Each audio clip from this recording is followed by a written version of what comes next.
Hello everyone. Today we are going to study about the functions of parliament. In my last video, we have all studied about what is parliament. Okay?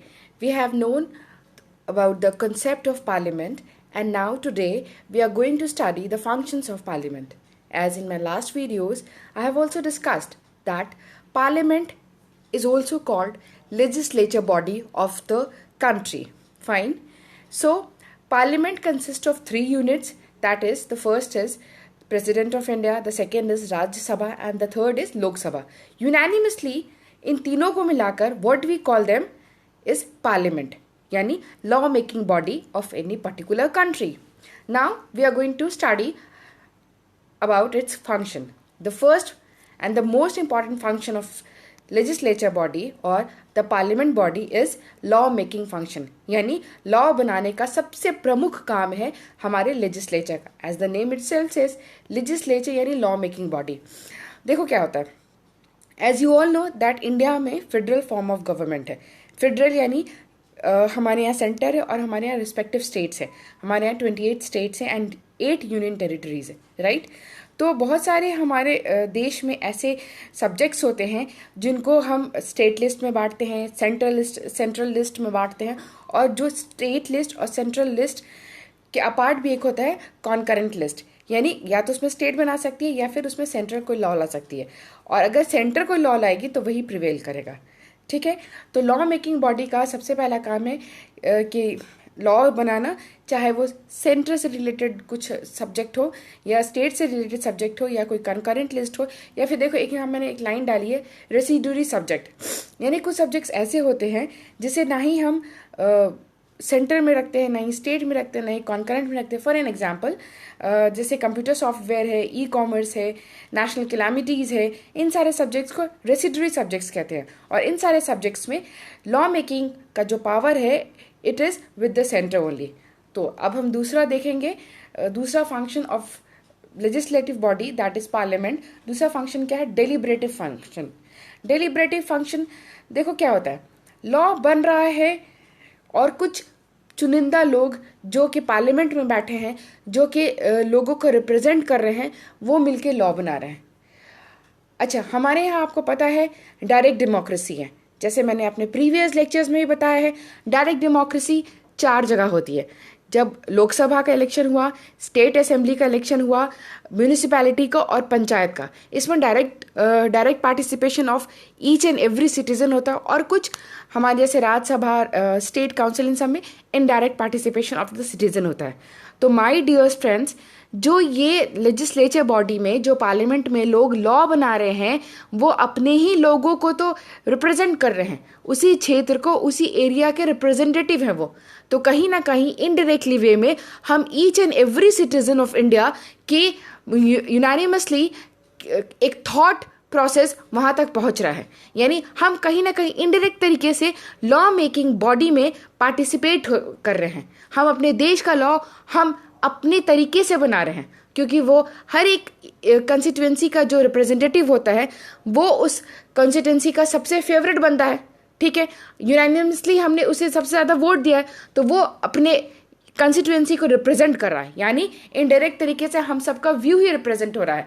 Now the third is financial function. Financial, आपने budget session तो देखा ही होगा. बहुत ज़्यादा focus किया जाता है TV पे, और क्या इस बार बजट में है, किस फील्ड को कितना एलोकेशन ऑफ मनी मिलेगा, ये सब बहुत ज़्यादा डिस्कशन का पार्ट होता है. तो ये सब भी कौन काम करता है? हमारा लेजिस्लेटिव बॉडी करती है.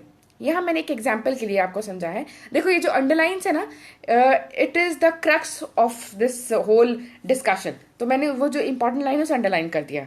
You all can go through the slide also. For an example मैंने यहाँ दिखाया है, जैसे हमारे देश का 2020 में नेट नेशनल इनकम कितना था? 181.10 लाख करोड़.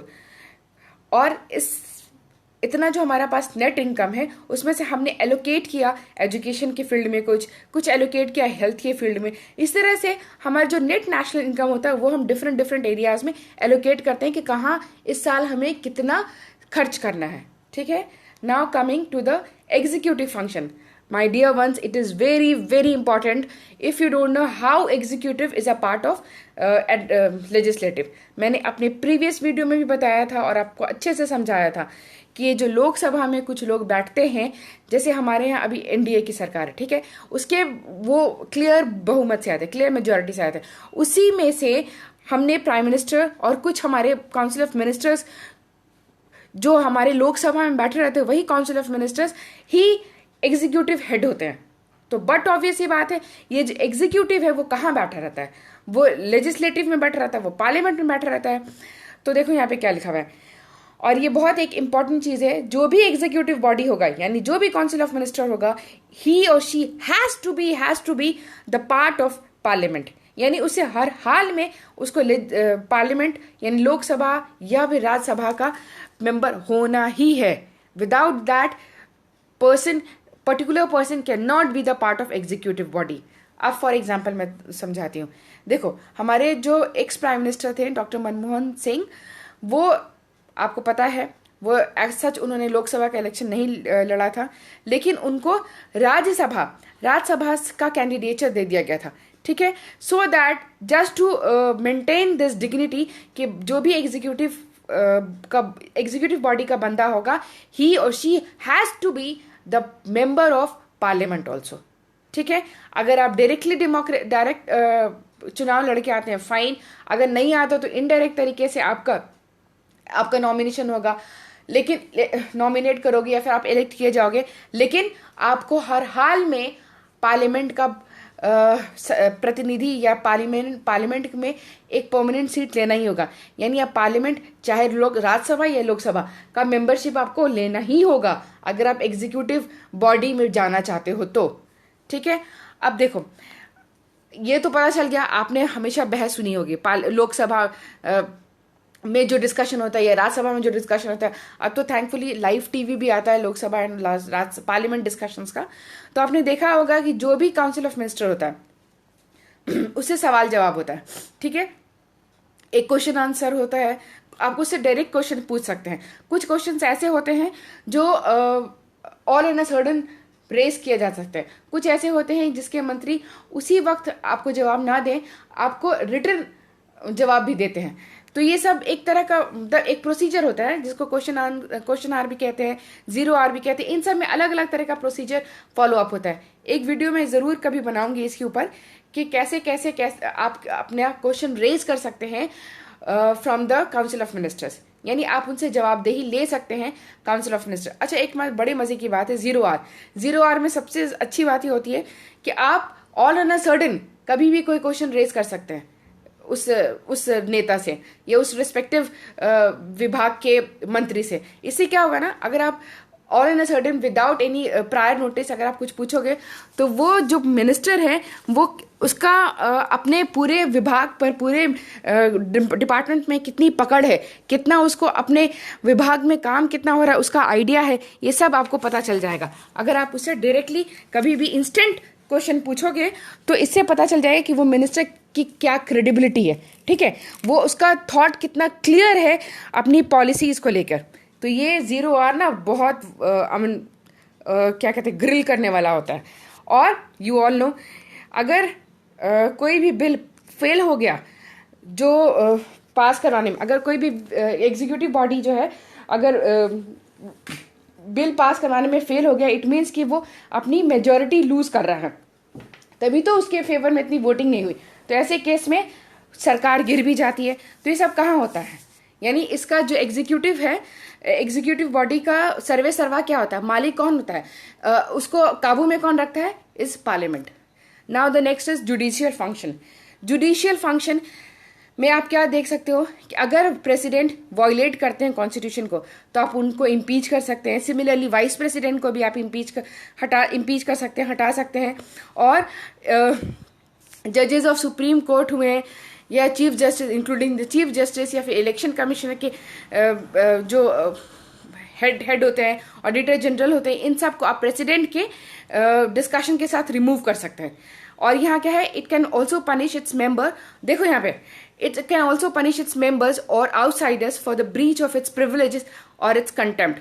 अगर आपको एक याद हो, कुछ साल पहले हुआ था एक पार्लियामेंट के मेंबर नहीं, वो जो दूसरों की आंख में आई मीन उनके बिल को कोई अपोज कर रहे थे तो ब्लैक पेपर डाल दिया था और ये सब मिसकंडक्ट। तो ऐसे मिसकंडक्ट्स को भी पार्लियामेंट उनको अच्छे से सीधे हाथ लेती है। आई मीन उनको अच्छे से उन्हें सबक सिखा सकती है parliament. If any person of the parliament misbehave और misconduct the norms of the parliament. Now the next is constituent function. यहाँ बड़ा अच्छा एग्जाम्पल है। कॉन्स्टिट्यूएंट फंक्शन यानी अमेंडमेंट का अधिकार भी पार्लियामेंट को, लेकिन एक बहुत इंपॉर्टेंट लाइन है, देखो, but constituent power of parliament is not unlimited, यानी वो कुछ भी अमेंड नहीं कर सकती है।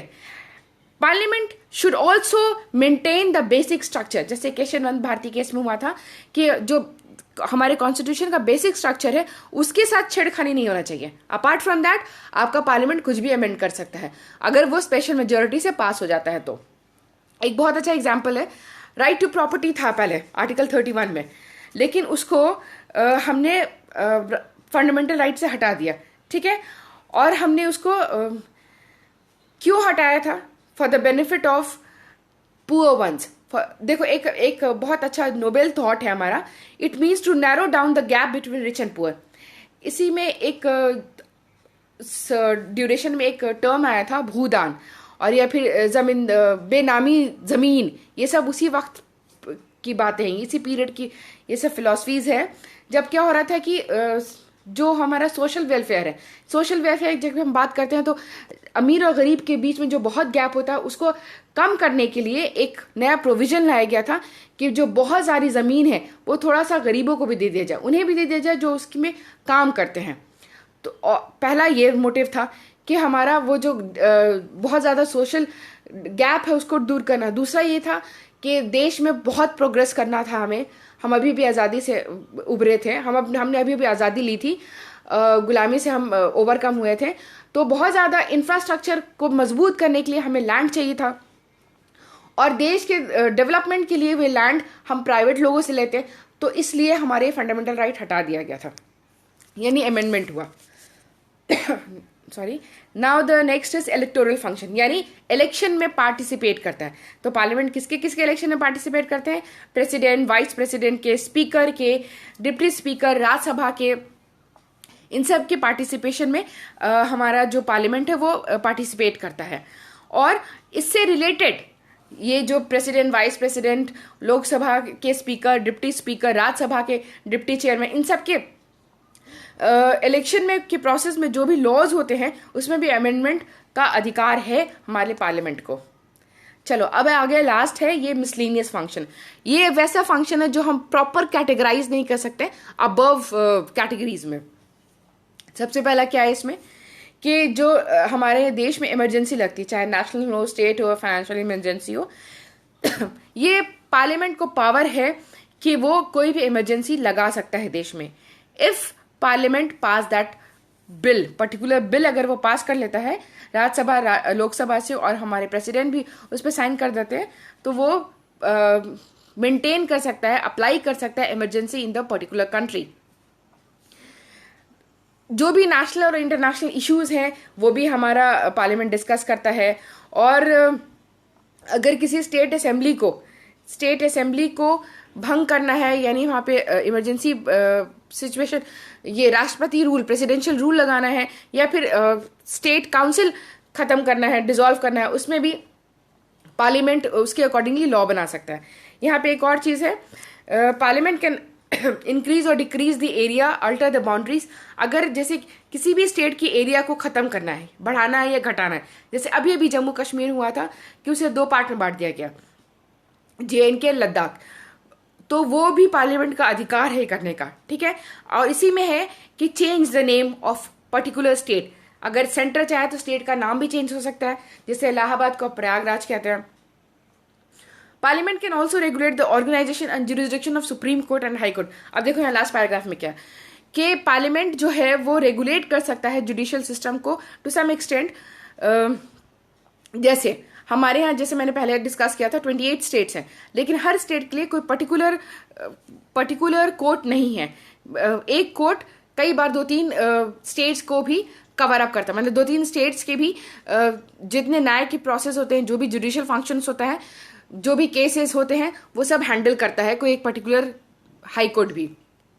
जैसे यहाँ एग्जाम्पल के बताया है मैंने, जैसे हमारे देश में पूरे 6 कोर्ट ऐसे हैं, हाई कोर्ट्स होते हैं, जो एक स्टेट के अलावा 2-3 स्टेट्स के मैटर्स को कवर अप करते हैं। जैसे for example Madras high court जो है वो तमिलनाडु, पौंडीचेरी दोनों स्टेट्स के मैटर को हैंडल करता है। ऐसे हमारे देश में 6 कोर्ट्स हैं, 6 कॉमन कोर्ट्स हैं, जो एक स्टेट के अलावा और भी 2-4 स्टेट्स के मैटर को हैंडल करते हैं। So this is all about the parliamentary functions. I hope you like it. Have a nice day and thank you for watching.